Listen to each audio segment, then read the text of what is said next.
it's Crystal Lopez here from crystalandcomp.com. And did you know that every year around the holidays, store-bought pie crusts go on sale? But even with the markdown, you're still overpaying for pie crusts that cost pennies to make at home.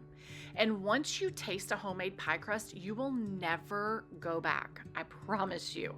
They're buttery, they're flaky, they come together in minutes. And this particular recipe, there's no chilling required, no setup time required. Make it and bake it right away if that's what you want to do.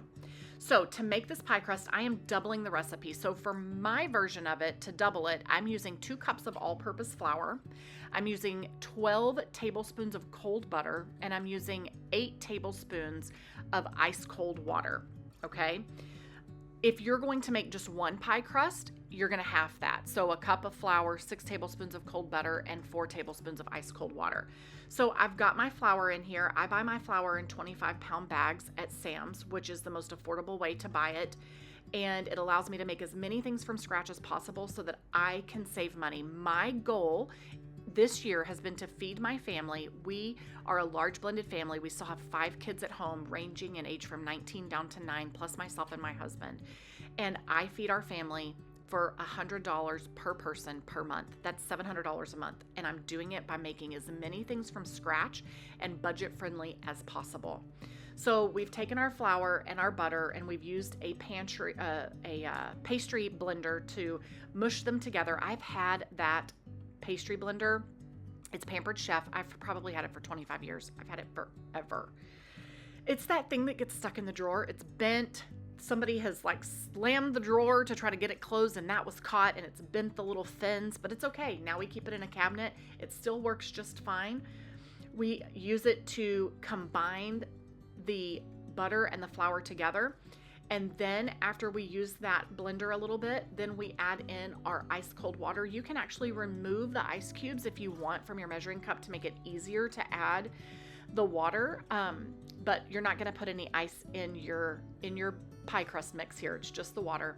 And even though it feels like this is not gonna all come together and it still feels like there's a lot of flour or dry in the bowl, the more that you combine this with your hands, it's all gonna finally start to come together. Do not add more water. Only do the measurements that we talked about here in the video. All right, and then when it's done, it's ready to use. Again, you do not have to let this set up. You don't have to let it chill for any period of time. You are good to go. So I use this pie crust recipe when I'm making homemade pies. I'm going to show you how to make homemade hand pies actually, but traditional pies as well. And I use it for my chicken pot pie recipe. So as I told you, I doubled it. So I'm cutting this in half and I like to use a pizza cutter to cut it in half. It's so easy. And we're going to set that second one aside. We'll use it in a minute.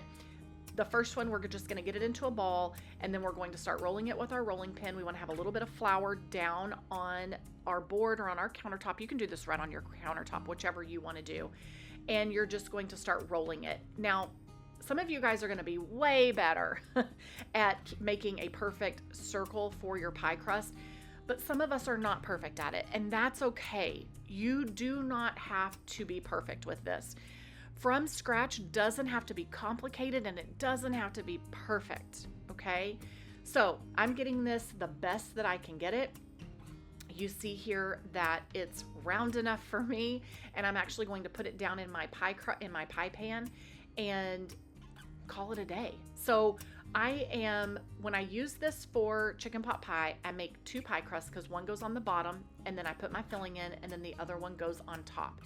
You'll see how this just perfectly fits down in here. You're gonna just kind of manipulate it through the pan or around the dish. You've got your little scalloped things there, so if you push your pie crust up against it, your pie crust will take that scalloped mold shape.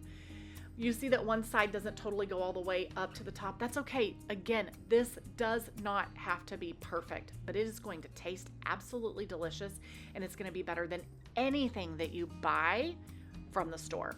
So I'm going to take you back a couple of weeks ago when I made homemade chicken pot pie. Here's how I did it. And here's that second pie crust going on top, and we're just manipulating it and molding it down with the shape of the scallops of the pie plate. And I put an egg wash on top. cut some slits in the top, and there you go. That was our chicken pot pie, and it was gorgeous. I will leave a card here so that you can click on it easily and go watch how I make my homemade chicken pot pie. But for today's pie crust, I'm actually going to take the crusts and I'm going to make a bunch of hand pies. So do you see this super cool gadget that I have here? Last year on clearance, I bought from Williams-Sonoma these Christmas themed. They have fall themed as well, and I'm sure they have them in the store now. It seems to be something that they carry each year. There is a Christmas tree, a winter mitten, and a star. And you take the mold and you use it as a cutter, and then you also use it as a press to press the two pieces together, and you just put whatever pie filling you want on the inside. And I just used canned pie filling because I already had it in my pantry. You could totally cut up some apples, put some cinnamon and sugar on them, and a little bit of water and butter, and put them on the stove and boil them down until it makes like a pie filling, and use that instead. Any fruit you could do that with. Here's how we're doing it with these, just using the canned stuff that I have. I got some of them a little too full and had to remove some of the pie filling. These were really fun and my kids loved them, and it is a simple, easy, delicious way to make a yummy homemade treat for your kids any night of the week.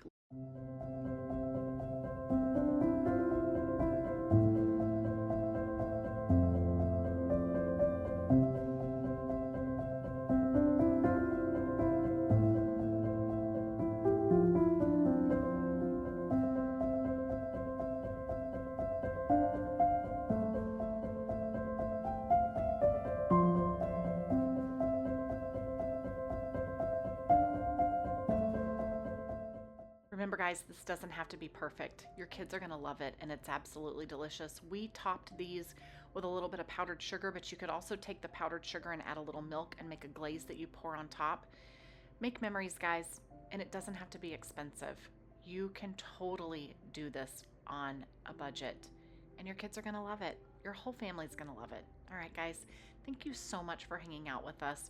I hope that you will pick one of these other videos or playlists to watch. I am very adamant about helping you guys have the most amazing holiday and the most amazing year on a budget. All right, we'll see you soon. Bye.